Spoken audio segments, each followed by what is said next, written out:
I really can't believe I'm getting an opportunity to meet and to chat with the legend, the legendary Rick Macci, who obviously needs no introduction. One of the greatest coaches in tennis history. It would be an understatement, whatever, but I'm putting it out right there. He's one of the greatest coaches in tennis history. He needs no introduction. Basically, he has coached thousands and thousands of tennis players. He has been in the American tennis circuit for years now. He has coached some of the legendary players.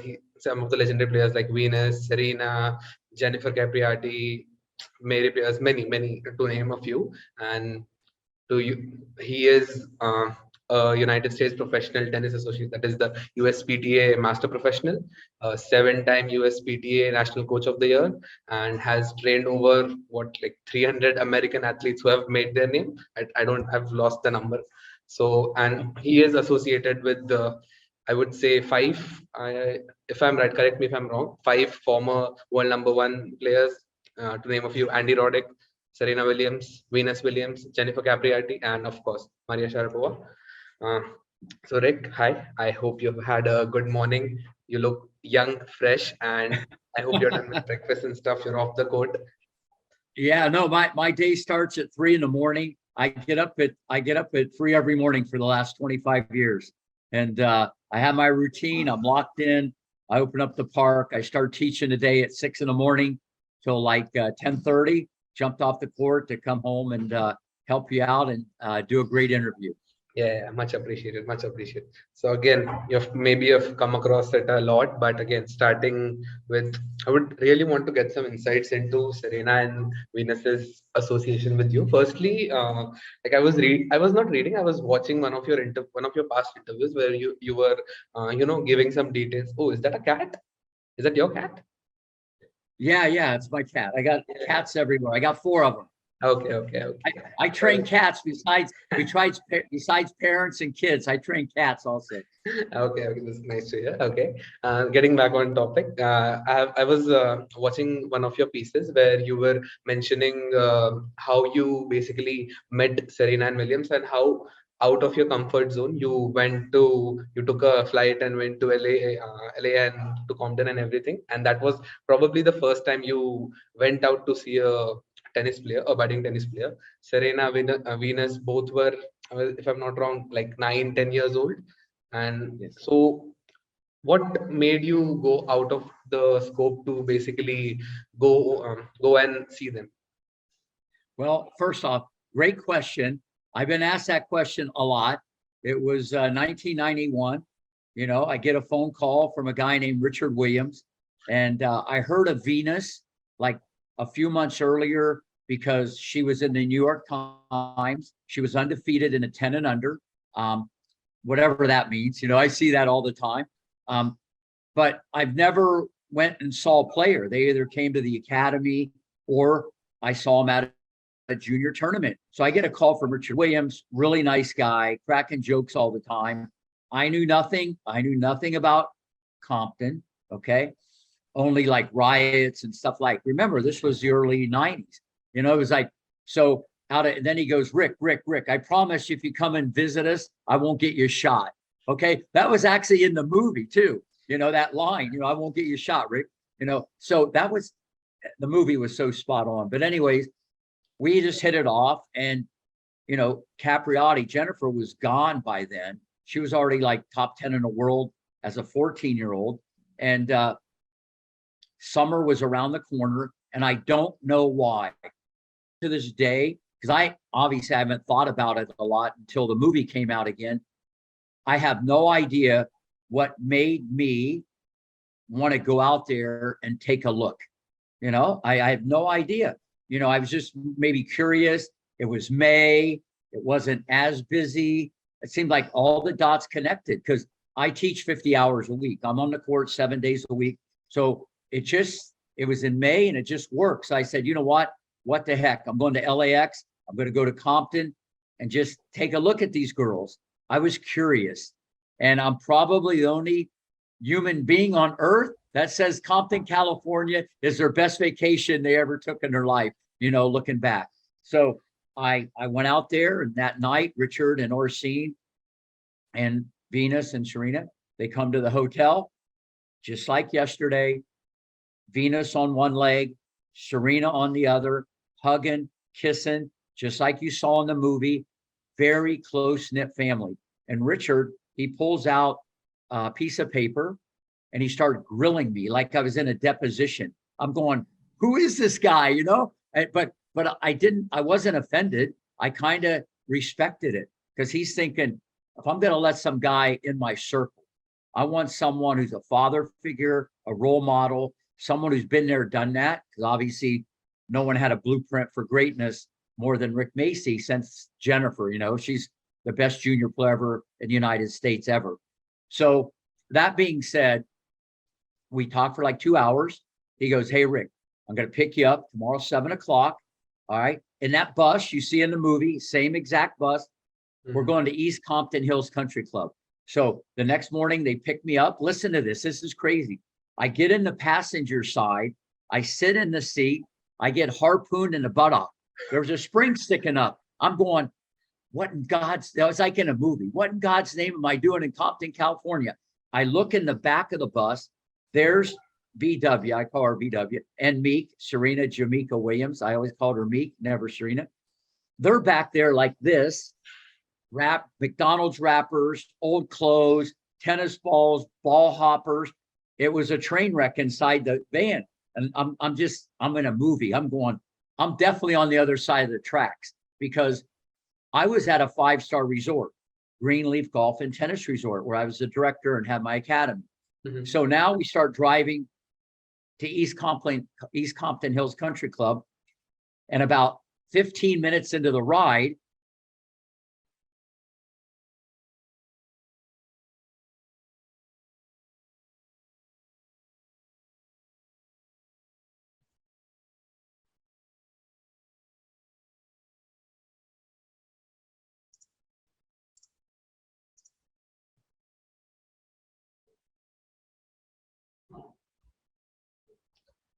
Hello, Rick. Can you hear me? I think you're stuck. I'm looking around going, the stream it froze. Can you hear me? Yeah. Where did I leave? Yeah. It's good now. Can you hear me now? Yeah. You were telling about the hotel. Yeah. Sorry. Okay. When did it stop recording? Because I was You were telling talking about the hotel. Serena was sitting somewhere like that. Yeah. They were in the back. And, it was, I was in a movie. I look back. So now we start driving to East Compton Hills Country Club. And about 15 minutes into the ride, I'm looking around. I'm going, this is a strange place for a country club, And we pull up to a park. Listen to this. And there's about 20 guys playing basketball. People are smoking, drinking, passed out in the grass. We get out of the van. They go, hey, Richard. Hey, King Richard. They called this guy King Richard in 1991. I'm going, this is weird. This is really weird stuff. They go, hey, VW. Hey, Jamaica. All right. Because the New York Times was there 4 months earlier. So they knew who the girls were, even though they were just average tennis players, 9 and 10 years old. So now we get out of the van. We go across the basketball court. Listen to this. It parts like the Red Sea. We go across the basketball court. We go onto the tennis court. You and me wouldn't even play on it. That's how crazy it was. I had a box of Wilson balls shipped there so we could train. He goes, Rick, we don't use new balls. I want old balls. I want them digging them out. I want them bending down there. We don't use new balls. I'm going, okay, I got it, but it was a little different. So now we go on the court. Court's all beat up. It's like brutal. You wouldn't even be able to play on it. He has a shopping cart, the same one you saw in the movie, wrapped. There was at the net post. It was at the net post. And there was like 7 chains wrapped around the cart. He looks at me, goes, hey, Rick, I got to secure it. It won't be here in the morning. All right. So it took him 20 minutes to get the chains off. So now it's showtime. I start, drilling Venus and Serena. We start going through a lot of drills. Now, remember, I had Jennifer Capriati from age 10 to 13. At 12 years old, she won the national girls hard court and clay courts as a 12-year-old. That's in 1998, a record that still stands today. And that's insane. So my blueprint for greatness was stronger than anybody in the world. Plus, she had amazing fundamentals, from the late, great Jimmy Everett. So anyways, I'm out there now with VW and Meek, arms, legs, hair flying everywhere. It looked like octopus. Beads are flying off their head. And I'm going, what am I doing in Compton, California? I saw some athleticism, but I didn't see anything. There were maybe 100 in the United States, which is nothing. So we did that for an hour. And I didn't see anything other than, some athleticism. So now I said, let's play competitive points. Now this is when the whole landscape changed. They started popping the popcorn, extra butter. The feet got moving like a maniac. But what was in the preparation got better. But there was something inside both of them. There was a rage. I'm just telling you, there was a burning desire to get to the ball that I never saw in any boy or girl that I've taught. And I'm going, this is crazy.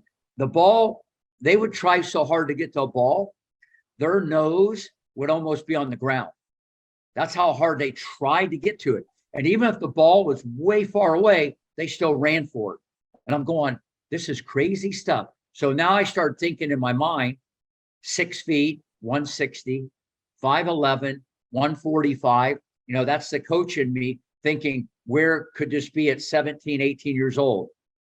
Big, strong, fast, agile. But inside, I saw something when I said game on. Everything changed. But when we did drills, they were sloppy. But so right then and there, it freaked me out. And it was more about Venus because she was like almost 5'10". Okay. Serena's was still a little prankster and immature, but you could see that there was qualities there. I told Richard, I said, Richard, come here. And this is in the movie. I said, let me tell you something. You got the next female Michael Jordan on your hands. And he puts his arm around me and he goes, no, brother, man, I got the next two. So listen to this. So then Venus goes, Daddy, can I go to the bathroom? Hugging, kissing, just like you see in the movie. So now Venus goes out the gate, walks on her hands for 5 feet, does backward cartwheels for 5 feet. And I'm going, whoa. Because in 1991 or the early 90s, if you were big and strong, you weren't nimble. So I'm not only thinking, I think these two little girls could be number one in the world with the right coaching and financial help. They can transcend the sport because tennis hasn't seen an athlete like this. But it wasn't going to be easy, and I could be wrong, and it could have blown up. So 4 months later, they selected me as a coach, and as they say, the rest is history. Definitely, the rest is history. That was actually a very cute and goosebumpy-like story, and I'm glad that Serena and Venus both had the right coaching at the right age because it is necessary. And given that you're telling this after coaching Jennifer, who at that time was one of the not at that time, who currently is even one of the best young players that tennis has ever seen. So she was the next Chris Evert. She was the next. I mean, Jennifer was amazing, but this was totally different. But it had to be put together. I had to put Humpty Dumpty together. Jennifer was very good technically and had great preparation, low center of gravity. But these are two raw athletes that needed high-level coaching every day and a big financial support behind them. Because let's face it, from age 10 to 15, those are the most critical years that you really develop the cards the rest of your life. Definitely. Now coming to the Serena topic, continuing the Serena topic itself. Serena retired just over a month ago. So that must definitely be emotional for you. Well, not really, and I'll tell you why. Because she's only played 7 or 8 times the last 2 years. Okay, she's been kind of in and out. She's had injuries. So you could kind of see this coming. All right. And she's so competitive, the most brutal competitor on the women's side our sport has seen. And unless she could be at the top, you got to be doing this every day, and her platform and her brand is iconic and worldwide. And so, and people aren't afraid of her anymore. And as you get older, you lose a little bit. But then again, at number one, she was number one at age 35. So at the end of the day, I'm happy because she's happy. I'm glad because she went out on her own terms. It's not an injury. She won her first Grand Slam at the US Open. She went out at the US Open with a bang. She went back down memory lane and took out the number 2 player in the world. Give me a break. You know what I mean? She was taking it earlier. She was moving forward. She was on Broadway. She was performing. She's an artist. She loves the crowd. But day in and day out, as you know, you got to be all in. And it's tough. She's a mother now. She has other interests. Listen, in my opinion, she's going down as not only the greatest female tennis players held a racket, she's, in my opinion, the greatest female athlete of all time. Yeah. And the reason why, she's a total package. Big, strong, fast, quick, agile. You saw her do the splits, but the Compton street fight, that internal, drive inside was like no other. And then she has one of the best serves in the history of tennis, and she can play through you off the ground. There's no real flaws technically the way she does things. So she checks every box. And in my opinion, she's on the top of Mount Rushmore, not because of everything I just said, but when you played Serena Williams, she made you rush even more. So I redefined Mount Rushmore there. Okay, that was a very good take. Yeah. And like you said, she didn't play much in the last 2 years, probably post-COVID, not so much. Last year, she retired in the first round at Wimbledon due to a fall on the center court and everything. And since then, it came as a shock to everybody when she suddenly, out of nowhere, decided to, stage a comeback after a year. So do you think it was really needed, or do you think maybe she overdid her career? Maybe she could have gone down even with, head held high just a year or two ago? You mean she could have stopped a year ago? Yeah, maybe a year ago, 2 years ago. No, I think it's a hard thing. She said, I can't even talk about it. I get emotional. I get a lump in my throat. I can't talk to my mom and dad about this. You got to understand, she's been doing this her whole life. And she was on the pro tour, for what, 25 years. And she's wired different than anybody. She's going down as the GOAT. You got to remember, these are different people. These are different people than number one. Nothing against anybody else, Margaret Court, Steffi Graf. Nothing. Everybody's great in their own way. This is a very different person. All right. So it's hard for her to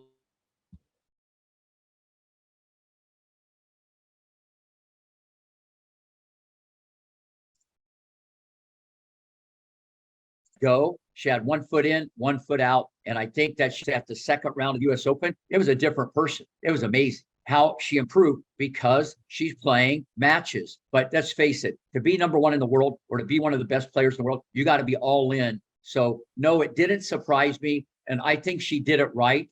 And she got a lot of mileage out of it. Look, the US Open this year became the Serena Williams, swan song. Definitely. You know what I mean? Even I was up there doing a lot of television, a lot of interviews. So I think that, and once again, it just raises her profile, her brand, her pedigree, and her platform. And I really believe that even though she's done all these amazing things, and Venus too, she's done all these amazing things and inspired all these people the way that she's done this. I think her greatest act is yet to come because she has a platform like no other. And I think she has capabilities to really change many lives around the world. Definitely. And talking about the US Open, not many expected her to, get past the first or second round, especially when she was drawn against Annette Kontaveit, the number 2 seed, world number 2 and everything. But when she defeated Annette, was there any, internal thing that maybe she could go all the way and finally go for that elite 24th slam? Because she deserved the 24th slam, as simple as that, but she has been very unfortunate to not get it. So was there maybe a thought of that? Well, I think a lot of people after that match, they changed the bar. They probably thought, wow, maybe she is a contender. But I even answered that question on ABC. I said, no, because to do it mentally, that was just a moment in time and she had nothing to lose and she raised her game. And like I said, she was performing on Broadway. She had 23,000 people in her pocket that all loved Serena Williams. The only ones that probably didn't was the other girl's coach and her parents, So it was such an emotional thing for her. So I didn't think that she could still go all the way because then she probably was sore. She's probably, there's a lot of other things mentally that go into this and physically. So no, but I think other people might have thought that. Okay. But no, I didn't think that whatsoever. But I think she gave people a blast from the past, a trip back down memory lane where she was cranking aces, taking the ball early, just playing through someone who hits the ball almost as hard as she does. And, to have that confidence without playing a lot of tournaments. This is what I saw at 9 years old in Serena. She had all the time in the world, because I tell that's one of the difference between her and Venus. She had all the time in the world, and she knew where you're going to hit it before you did. And people didn't know what I meant by those qualities because she was all like messing around and she was still immature as a little kid. But they both had that Compton street fight and they were bulletproof. That's why I took the chance. But she did have those other assets. But at the US Open, I think it couldn't have been scripted any better. It was an amazing beginning and an incredible ending. Definitely. She definitely got some ruthless aggression from her Compton days. And Serena's farewell, it was one of the grandest farewells ever, and it will go down as one of the best moments in tennis history. Now, talking about Venus. Venus is older than Serena. She is 41 or some, maybe 42. She's going to turn maybe. And she hasn't shown any signs of playing, but she hasn't announced her retirement yet. Any inside info you have? Maybe when the announcement is coming or something? Well, I don't have any insight, but in my opinion, this is my opinion. And so far, my opinion on a lot of these things, well before it's happened, I've been right about the comeback and, all these things. So I think Serena and Venus are still going to play doubles.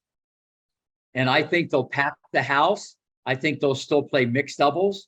You only cover half the court. They still got great serves. They still got brutal returns. The points are shorter. And let's face it, you don't think everybody would want to see them play doubles? If they got a wild card in the Wimbledon doubles, or they played the Australian doubles, or they can still play doubles for 2 or 3 more years. Now, regarding Venus, I think that she'll do the same. This is my opinion, as Serena, okay? And she'll let it kind of go. And I think she'll do the same thing at the US Open next year. That's my prediction. I think they're going to have the same roadmap, the same playbook, the same blueprint as Serena, announce her retirement, and it will be deja vu all over again. And, when people ask me about Venus, they're really surprised because I, to this day, still believe Venus could have been a better player. I mean, this is what people don't understand. She had gifts from above that Serena didn't. Arms she had tentacles at the net.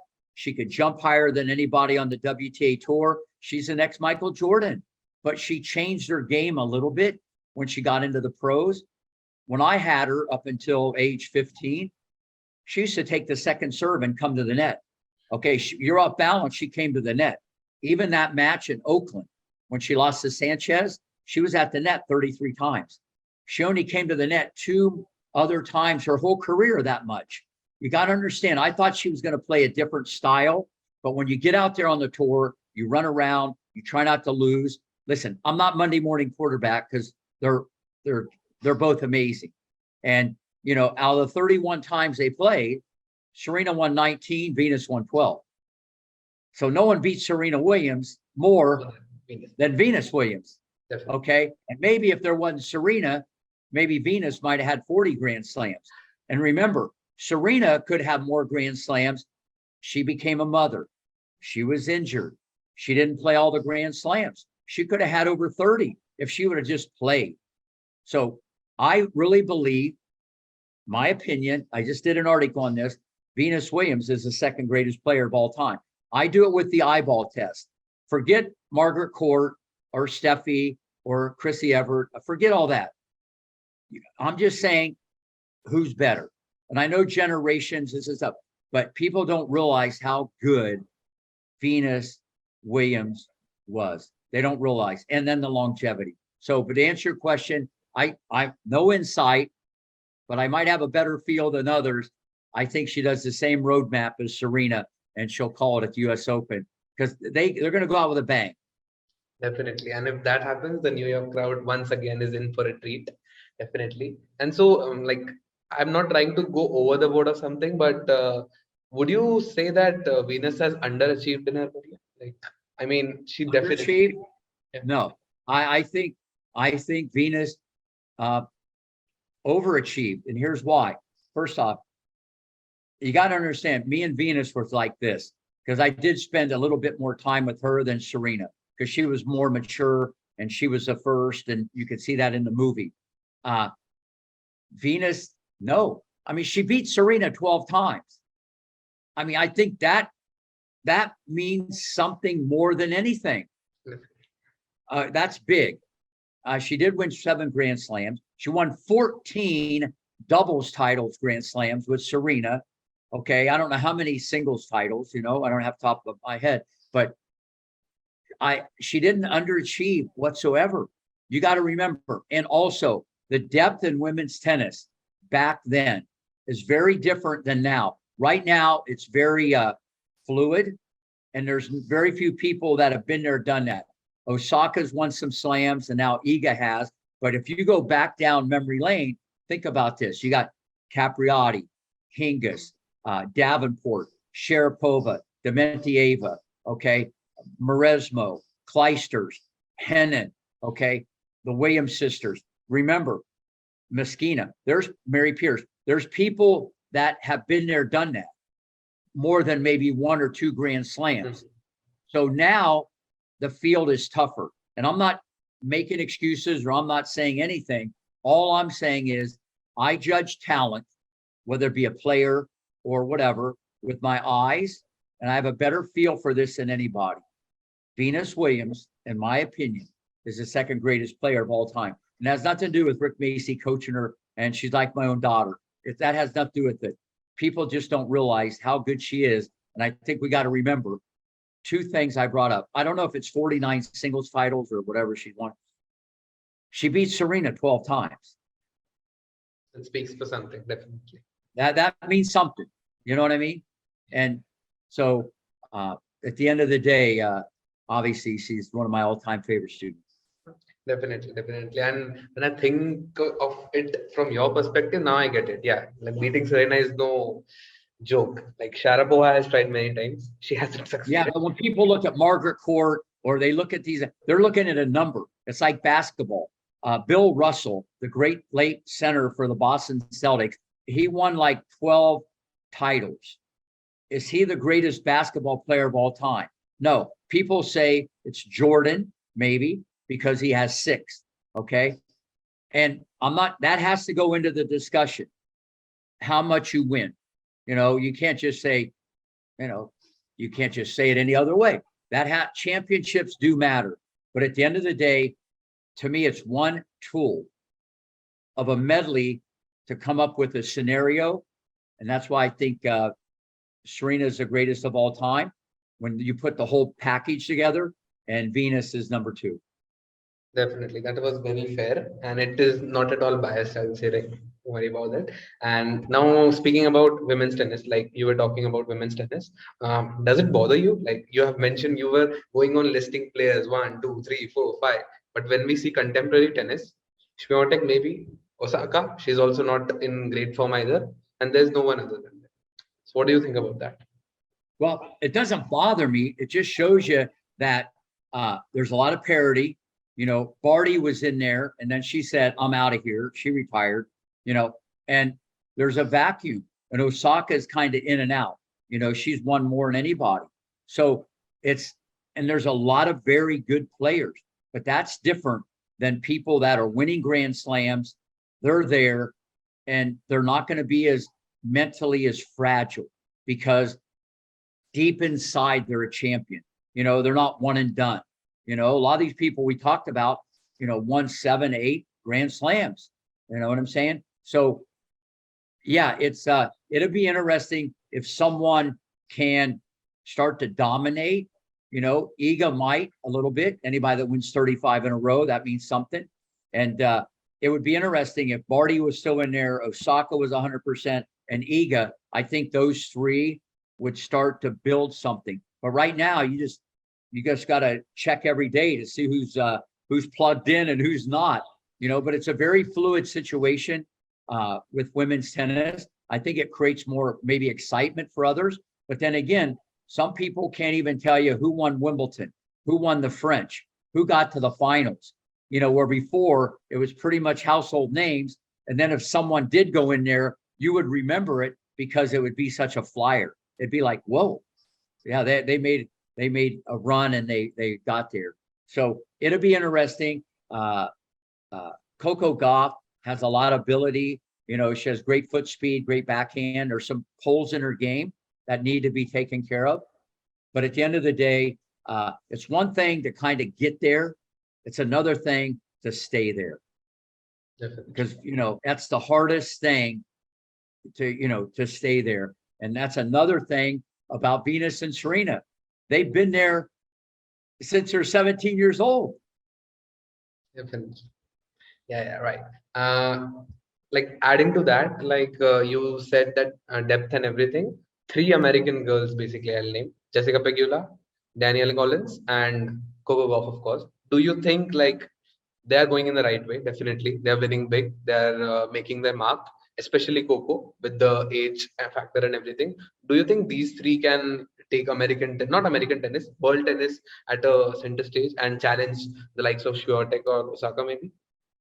Well, I think all 3 of them can be permanent fixtures in the top 10. I think they can always be one of the better players.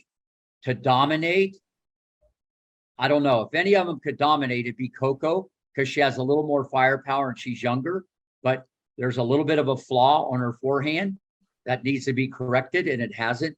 And her serve can be it's a weapon, but it's a liability. It's all biomechanics. So that's a whole nother discussion. But I think all 3 of them can be top 10 for a long time. I think all of them could maybe win a Grand Slam or whatever, but to dominate, I think a lot more has to go into it because like Pegula, she can't play through you. She's not going to blow you off the court. So that means everybody's going to be around a lot of the matches. She wins a different way. Collins has firepower, but mentally she can kind of be in and out a little bit. So if I was going to put money on it, it'd be Coco, who has the most potential to be multiple Grand Slam champion. Very different than what I said about Alcaraz a year ago, how I not only thought that he would be number 1, which he is, and he's a combination of Federer, Nadal, Djokovic, and Agassi, all wrapped in one, which now people are kind of agreeing with me. And I said he'll win multiple Grand Slams, which more people are agreeing with me. So unless he gets hurt. So what I'm saying is I can't say that as I sit here today with anybody on the women's tour. A lot of very good players, a lot of them that can win Grand Slams, but to dominate, I don't see it. Okay. Very well. And I don't believe in comparison something, but a 17, 18-year-old Serena Williams with a 17, 18-year-old Coco Gauff, where do you see the balance? Comparing who? Serena and Coco. Yeah, at the same age, there's no comparison. Okay, as far as well, just let me back the truck up a little bit. The comparisons are: you got 2 African American girls. They're both crazy fast. they're crazy quick, and they're very, very highly competitive. So they got a lot of inner qualities that are the same. They both have great serves. Okay. Serena's is better. Okay. Serena has a much, much better forehand. Backhands are the same. Okay. Serena has more just raw physical power, and Serena is like a pit bull. Serena is one of the roughest, toughest, most brutal competitors the sport has seen. Everybody's competitive, but it's different. So I think at the same age, there's really no comparison other than some physical qualities. I think there's more of a comparison with Venus. The first serve, the forehand can be a little dodgy. Venus is at time. The long wingspan. They both have long arms, the way they move and stuff like that. So no, Serena, listen, you can't compare anybody to Serena. And as I sit here today, you're not going to for a long time. This is a generational talent. She checked every box: speed, agility, strength, size, quickness, great mechanics, a brutal Compton street fight, and more importantly, once she got a hold of you, she wasn't going to let go. You got to understand, this is her parents, Orsine and Richard, hit the genetic jackpot with both girls. And they really did with Serena. Because remember what I said also, she had all the time in the world. I didn't see that in Venus. It's an innate quality, kind of like a football quarterback. And she knew where you were going to hit it. I spent hours every day telling people, if the ball's there, it's going to go there. And it takes years sometimes. She knew the geometry of the court, even though she wasn't that good at 9, 10, and 11. I had over 10,000 people tell me, oh, my kid's better than that. I guess they were wrong, huh? They saw the video because they saw this. They looked on the outside. They didn't lift up the hood and saw what was underneath this Ferrari, So Serena is just one of a kind. You have no idea. The whole package, there's nothing there that she couldn't do as a physical athlete. Remember what I just said, how she's big, strong, fast, and quick, mobile and agile, and you saw her do the splits at the US Open. And that range of motion on the serve and the flexibility, you got to understand, amazing. And Venus was like that a lot too. Okay, very well. And that's what I saw at 9 and 10, but it had to be cultivated. They needed financial help. This doesn't happen without money. If I don't do this, we don't change history. Definitely. And I'm sure Serena over the years has also expressed it that you have played a very vital role in both of their lives, because I think you will agree with me that from ages 10 to 15 is the most important age for any athlete to nurture and to grow and to have the right guidance. And they were lucky to have you. Yeah, you got to look at it like this. You got to look at it, think about this. 4 to 5 hours a day with Rick Macy, 5 days a week, 4 hours on Saturday, hitting partners who you couldn't even get a game off of, taekwondo, boxing, ballet. Okay. You got to, and plus the environment I created. It was never about a 12-year-old or a 14-year-old. It was always about Navratilova would get that. Hingis would get that. Capriati would get that. It was almost like Venus and Serena said to me at the red carpet, Rick, we were brainwashed to be number one. The coaching that I do was never about the moment. That's why I love Richard Williams, even though in the movie it looked like I didn't want him. I wanted him to play junior tennis. It didn't matter because we weren't keeping score. We were just worried about one thing, getting better. Because if you're not getting better, you're getting worse. And so we just developed. And so at the end of the day, without the financial help, and I could have been wrong. If I don't put millions into the project, this doesn't happen. Maybe it does, but it definitely doesn't happen at age 14 like it did with Venus, and she got to 12 million. No, the credit, you have all the credit and you rightly deserve it. So good job on that, Rick. And that's one thing I like about the movie, because, people kind of in tennis knew, like people in tennis kind of knew a little bit. it kind of went from Compton to center court because the dad was such a strong figure, and the coach, because I was out of the picture in 1995. So the movie just showed how much I cared, and Richard became my best friend, and Venus, Serena, my own daughters, and how I bankrolled this thing. And something happened between them leaving Compton and her making that debut and everything that's going on every day, and so at the end of the day, the best decision I ever made going to Compton, California. Well, definitely. Your best holiday, like you said. Yeah, best holiday. Yeah. Just last thing about women's tennis, basically. Another player you were associated with, Sofia Kenin. She won the Australian Open. Amazing girl, good forehand, good speed. Not destined for greatness, but she was up and coming. What has happened to her? Like, we don't hear her name, nothing. Yeah, great question. First off, I coached Sofia from age 5 to 12. And if you go back and look at all the videos, we did a lot of videos. I said, she's the scariest little creature I've ever coached. All right. And people just said, oh, there he goes again, saying he has another great player. And then when I said, she'll be top 20 and she'll be top 10 in the world at age 20. I was wrong. By 21, she was top 10. So I missed it by a year. Okay. But no, mentally, she always had it. She was in a bubble like Sharapova. What happened was this.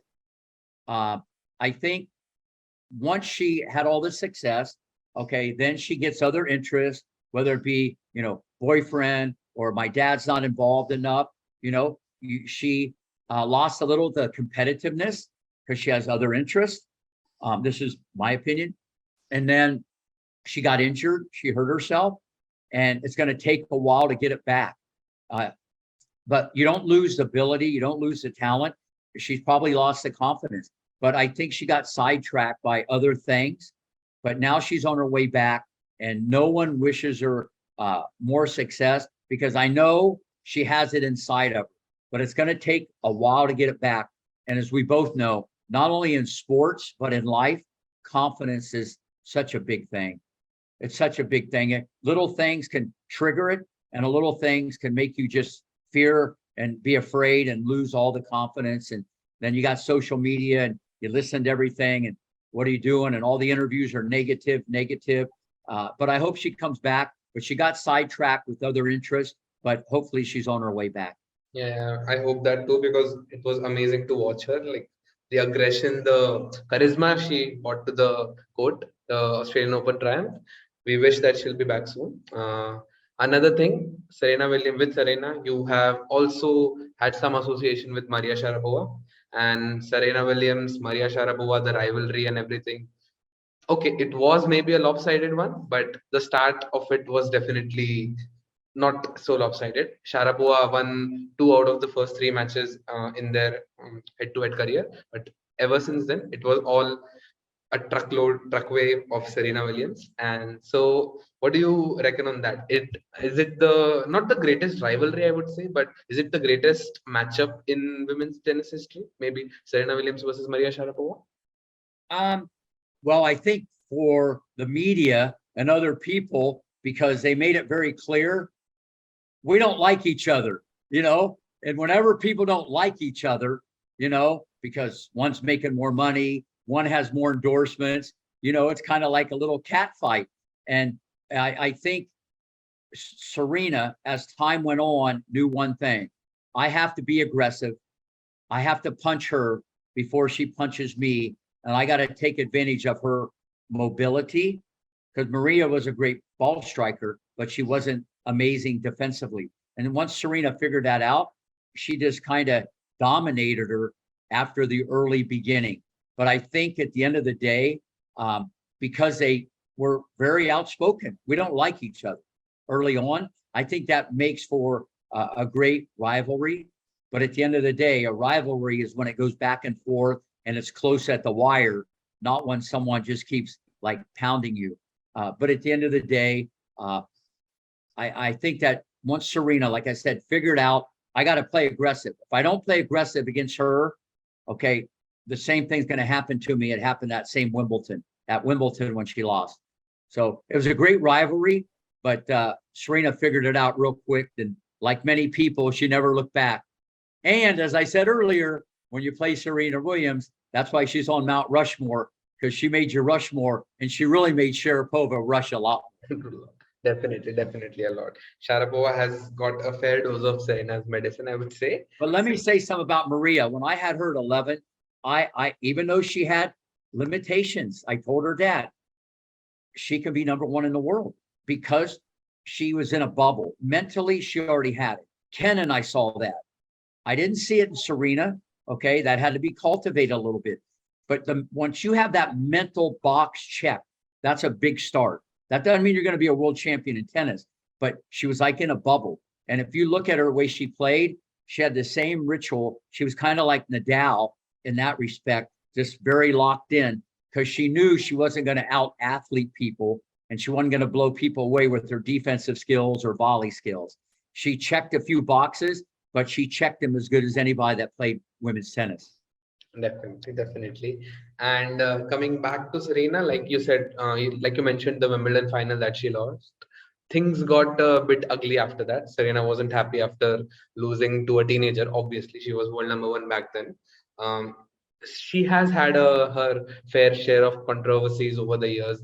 Maybe it is because of her Compton ruthless aggression nature or anything you can call out. But and recently she spoke that she showed some interest in coaching also. Like she was teasing everybody, but she might become a coach. Do you think Serena could be a good coach? She would be a coach. Do you think she could be a good coach if she would have been?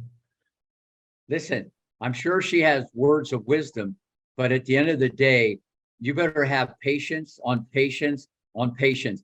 I'm bulletproof. Okay, listen, you got to understand. I put up with Stefano Capriati, Richard Williams, Jim Pierce. I've had the tennis fathers from outer space. So you got to understand, you got to be bulletproof and a lot of patience and stuff like that. I think, she has a lot of words of wisdom where she comes from, but she's such a perfectionist. Who knows if she'd have that understanding with a player. But when she spoke, people would definitely listen. And but listen, she can do whatever she wants. I don't know if being a coach is going to be her high priority. But at the end of the day, like I said, whatever she wanted to say, just from a competitive point of view, to be a better competitor, to me, that would be worth its weight in gold for any player. Definitely. I get that. Like she would be a great mentor, but not maybe a good coach. Yeah, technically, I think that's a whole different thing. You gotta almost have a PhD in biomechanics and the technical part. A lot of people that even travel on the tour, they're limited in that area, but they're good game managers and they're good motivation and good strategy. So, but her words of wisdom of how to compete and what it's like to feel pressure and how to handle the media and stuff like that, I think she'd be a wizard. Definitely. And speaking about that, you have established that Serena is the greatest female tennis player of all time. Like, okay, it's fine. It's even I think that, by the way. But many think it's a very close call between Steffi Graf and her.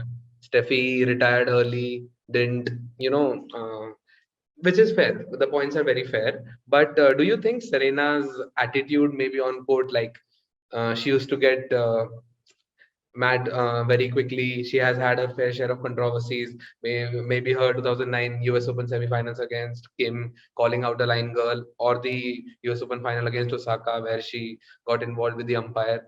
Maybe you think these could have been avoided, and now they are out in the open. Do you think this will be a little spot on Serena's eternal legacy? Well, not from Rick Macy, because I look at it different. I look at that as a positive. I think she inspired young female athletes to show your emotion, to show the fist pump, to bring the knee in the air, to show that rage. So competitive. Obviously, sometimes she took it out on the umpire or a linesman, like back in the day, like McEnroe a little bit. So at the end of the day, that made her greatness. That's how she's wired. That's why I took the chance. I saw that in both her and Venus. They were just different. And remember, you're going into a predominantly white sport, okay? Two little African-American girls me against the world, Muhammad Ali type approach, the way they were brought up, that's inside of them, but they're just so competitive. Now, I know there's different ways to handle it. I get that, but that's Serena. And I think no one is going to be the perfect human being ever to walk the face of the earth. We all make mistakes. There's not a wrong way or right way or better way. Who can argue? With the success that both girls have had, especially Serena? Look, she wasn't in the front row. She wasn't in the back row. She wasn't even in the building. She was from Compton. Look where she came from. If I can do it, you can do it. Okay. But then let's take it further. Forget her demonstrative attitude at times on the court. Look how she's inspired millions, not the African-American community, but adults and kids around the world. Look how she has changed fashion. She's big pop culture. You know what I mean? She's an icon. Look at the outfits that she's worn. She's just radiated in so many directions. Okay, that trumps her yelling at the umpire and having this attitude. But you know what? She wasn't afraid to express it. And because she knows there's going to be blowback. But as I sit here today, who can argue with the following? 23 Grand Slams, okay, seven Wimbledons, 6 US Open, 6 Australian, 3 French, 4 gold medal, 14 Grand Slam doubles titles with Venus, okay? Who knows? I don't know how many singles titles, 70 some. I mean, who?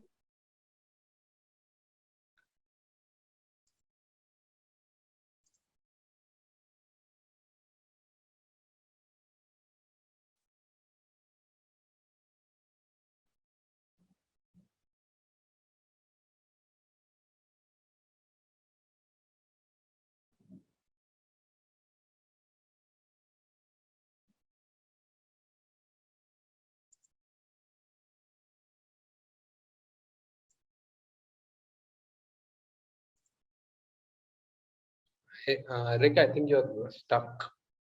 Can you hear me? Argue with that. Number one in the world.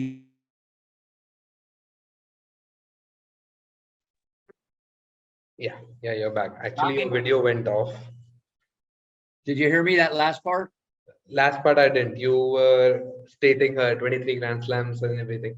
Yeah, but all those yesterdays of that little girl, okay? Listen, all that internal was baked in extra crispy from birth to age 9 when I came in the picture. And that's why I took the chance. It's what I saw on the inside. For her to be a choir girl or to change and be the most polite person, that's just her personality, and not all two humans are the same. No one's the same.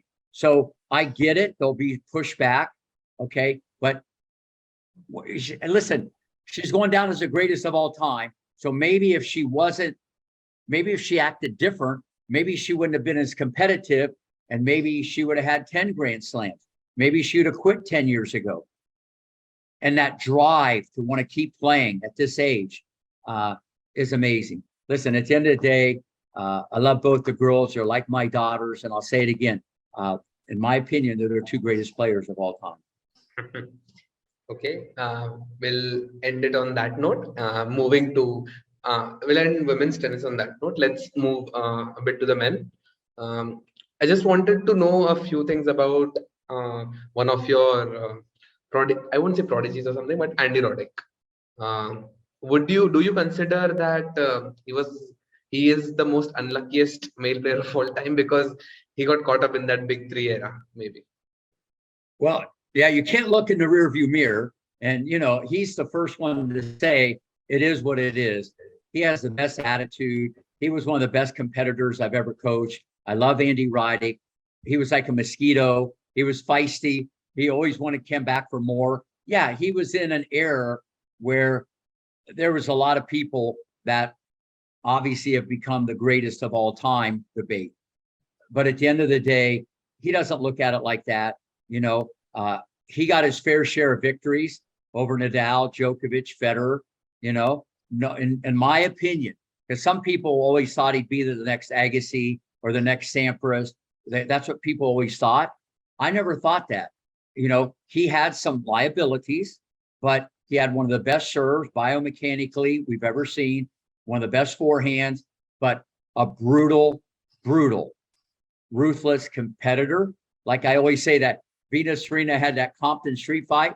He had that Texas cowboy, giddy up type of attitude, and he was a great competitor, and he always showed up, and he very seldom had bad losses. So in my opinion, he overachieved. Obviously, if he doesn't miss that high backhand volley against Federer at Wimbledon, he might have got 2 Grand Slams. But no, at the end of the day, he can say, people might say he's unlucky, but it is what it is. You can't change that. Great competitor. No one got more out of their ability, in my opinion, than Andy Roddick.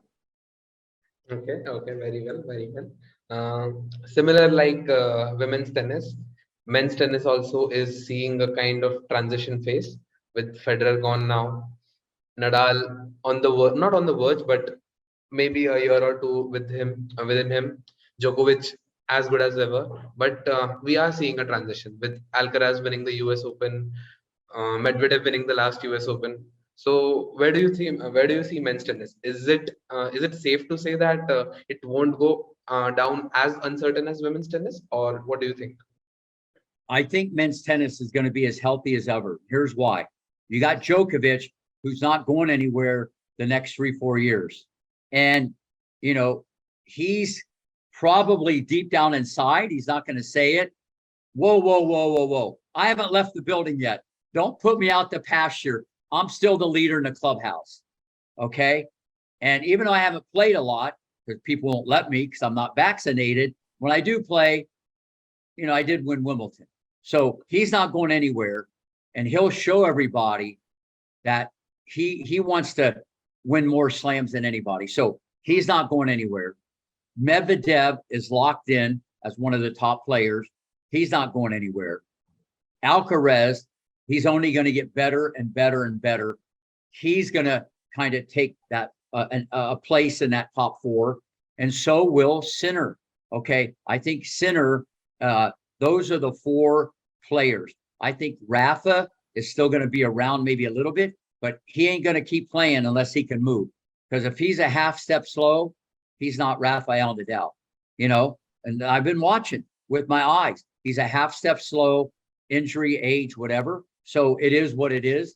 Everybody, that happens to everybody. Murray's out the building, Federer's out the building, but those 4 guys are there, and Nadal's not going anywhere.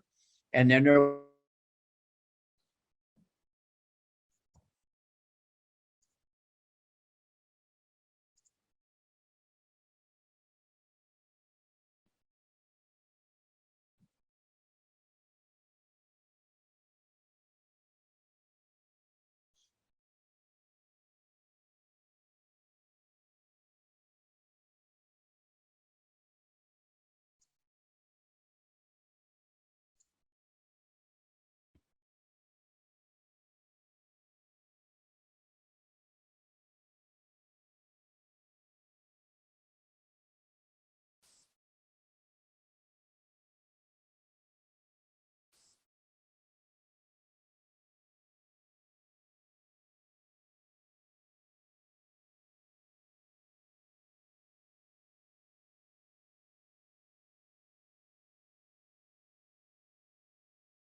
it was on the front desk. All good, right? Yeah, was that my end or your end? It was, I think, at your end. I think we're good to go again. Yeah. Okay. Yeah. You're speaking about men's tennis, and let me know again your thoughts on one more player, Francis Tiafoe. In the last 2 to 3 months, he has skyrocketed, reaching the semifinals of the US Open. Amazing feat. Beating Rafa at Alcaraz Stadium. Amazing feat. Lever Cup. Good success. Again, he reached the final of the Japan Open. Lost to Taylor Fritz again, but he's on a roll. Do you think you see and he too, like Serena, has a very deep-rooted fighting spirit and everything. So do you think he could do well on the men's circuit, given that he is also young? Well, he's definitely raised his game another level. He has more confidence. And when you get the big C, you can do anything. So he's obviously one of the best athletes, always been, but now his mind and body are working more together. But that being said, you just don't show up and win Grand Slams. Let's go back to the US Open. Remember, you didn't really have Nadal at his best. You didn't have Federer in there. Okay. The Joker, wasn't there. They wouldn't let him play. So when you look at the draw, the round of 16 looks a lot different with those guys out of there. You don't have to go through as many roadblocks. So listen, Francis is a good friend of mine. He practices at the park, okay, or Rick Macy Tennis Center. So, and I think he can win a slam or two. But once again, to dominate, no. But to be top 10, yes. Both him and Fritz, okay, and Korda. I like all three of them to be in there. But to win Grand Slams, I think these other people are cut above. But it depends on injury. It depends on vaccinations now. It depends on a lot of things. But mentally, he's better. He's competing better. He's not checking out at Publix every other point. It seemed like he was checking out a lot. So mentally, he's more locked in. So I think the best is yet to come for Francis for sure. Okay, very well, very well. And talking about young players, again, bringing to Carlos Alcaraz, he has been the best player this season for sure. It is maybe his breakthrough season. What do you expect of him, or what we expect of him? We don't know. Maybe will he be able to live up to his expectations now that he is given that he's the world number one? He lost his first match as the world number one. He again bowed out of the last tournament he played in the first match itself. Do you think he's going in the right direction, and something similar like Dominic Thiem won't happen to him after winning a slam? Yeah, no, listen, he's a generational talent. He's the best player that I've seen come down the pike since Federer. When I met Federer at age 19, this is a generational talent. And here's why. Technically, he's very sound on the forehand and backhand. Both sides are short, compact, authoritative, combination, Agassi, Djokovic, Federer, Nadal. Okay, he has firepower and he has patience. Okay, so that means he's going to be versatile on any surface. That's number one. Number two, he's such a shot maker and he's such a creative guy. It hurts him a little bit now because his strength is his weakness. He'll try low percentage shots or he'll try adventurous shots, but that's the magic of him being able to do what he's done to become number one in the world, just turning 19. So you got to take the good with the bad. He's not going to be like Nadal where he's just going to grind you down. Okay. He does a lot more different stuff than even Federer or Agassi. So it's a very different style of play. He has the most complete game I've seen ever as a young kid. Biomechanically, his serve's a little incorrect. I'm concerned about his shoulder. You got to be careful with the rotator cuff, the way he takes the racket back and the angle of the racket. That's a different discussion. His movement, he's the fastest guy on the Pro Tour. He can go from point A to point B. His makeup speed is illegal. It's illegal. He would get arrested, get a speeding ticket. His makeup speed's unreal. So when you can move, you have options. And when you have options, you can play offense and defense. So the movement is a premium. That's why he has more, bringing more to the table than, say, a Fritz or some of these other players. He's the total package, and he's not afraid to volley, and he has a drop shot. I think he'll transform the way teachers teach the game. More people around the world are teaching drop shot now more than ever. They always follow the leader. Let's do what that guy's doing. Where before, if you missed a drop shot, you were an idiot. Why are you trying that shot? Now it's like, oh, okay, good shot. So at the end of the day, I think, in my opinion, he's 19 now. I'll go on the record. I say by 24, I think he'll have at least 10 Grand Slams. I think when it's all said and done, I think if he doesn't get hurt, I think he has the potential to break all the records. That's how good I think this guy is. I think on every surface he can win. Grass will be trickier because you'll be able to play through them and you can win points quicker on grass. If he gets his serve better and he controls the center of the court better, because in my opinion, he has too much of a clay court mentality, stand back, and he just likes to rely on his speed too much. He plays very violent. I hope he doesn't get injured. He stops and starts, so fast. So barring a catastrophic injury, the sky's the limit. I think he has the potential to be the greatest player of all time. I've never seen anybody like this that has checked every box, created a few more. Men's tennis is harder to do this in because it's physical. A little easier maybe with the women because it's not as physical. Because if you have a good serve, you could be in a tiebreaker even if you're 100 in the world playing number one. You know what I mean? So it's a little different physicality, but I think he has a great team around him. Someone's been there, done that. There's a few things that I think need to be addressed, but at the end of the day, he just turned 19. To be that good, that young, the mental magic of Carlos Alcaraz, we're just seeing opening ceremonies. I can't wait to see this thing play out. Let me get this right. You are saying that by the age of 24, Carlos Alcaraz can have 10 Grand Slam titles. Absolutely.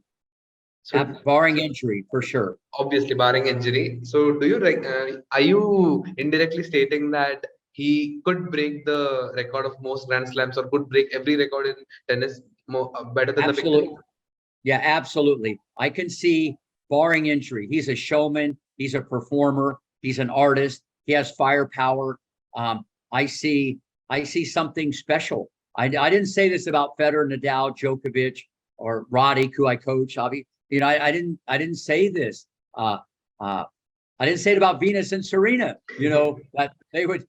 I'm just going on what I see with my eyes, and I feel I can evaluate talent in all sports very differently. And there's no holes there. His only weakness right now is himself. He's such a shot maker, and he's so adventurous. Is like he does things that lets people hang around. You know what I mean? He's not going undefeated. He's going to lose and stuff like that. But at the end of the day, yes, I think we're seeing something special. And you'll go back and pull up this interview in 6 years, and I could be. I guarantee he's not going to be sitting at one. Definitely, I will do that, and I really hope that you're correct on this, because as you have been throughout your life, most of the predictions that you've made have come correct. So if Carlos sees this, he'll be more than happy, definitely. Going to Roger Federer's retirement, he retired at the O2 Arena in London at Laver Cup last month. A very emotional experience for everybody, every tennis fan. I'm sure you must have felt that too. What do you reckon on Federer's retirement? Because not like Serena, but he too lost the Wimbledon quarterfinal last year. When decided to go on a third knee surgery on his left knee, but once again it didn't go according to plan, and he made the decision. Should he have called out the decision after losing the Wimbledon quarterfinal last year? Do you think he extended his retirement? Well, you never just want to say I'm retiring. You want to give it one more shot. And when you're farther away or you take time off, it's so hard to come back, let alone as you get older and an injury, and he has a family and stuff like that. So listen, at the end of the day, Federer, what can you say? The most graceful, best role model that I've ever seen. And I've been doing this a long time. No one ever made the game look easier. Okay. Looked like the guy wasn't even sweating out there. And what a great role model for everybody of how to behave after you lose a point. And more young kids need to follow Roger Federer. It might not only help them with their tennis game, it will help them in the game of life. So he's going to go down. Some people will say he's the greatest of all time because he had the most complete game, and to me, he's definitely right at the top. And like I said, as you get a little older and then you have an injury, it's much tougher to come back. And it's amazing that we had him for that long. And a funny story, I talked to his agent, Tony Gossick, at age 19 at the Miami Open. It was the Lipton long ago. And when I first met Roger, and when Roger walked away, Tony goes, "Hey, Rick, he's he's going to be a good pro. Even his agent, usually the agent's the best thing since sliced bread. Listen, you don't know. Men's tennis is so physical, you just don't know. Look at Monfils, look at Kyrgios, look at some of these great athletes, and they didn't even want to slam. You can't go to Walgreens or Publix and just buy these things. A Grand Slam's hard. You're a very unique individual. And that's why I've said that about Alcaraz. So at the end of the day, one of the greatest champions ever. And a lot of people, they probably put him as the GOAT.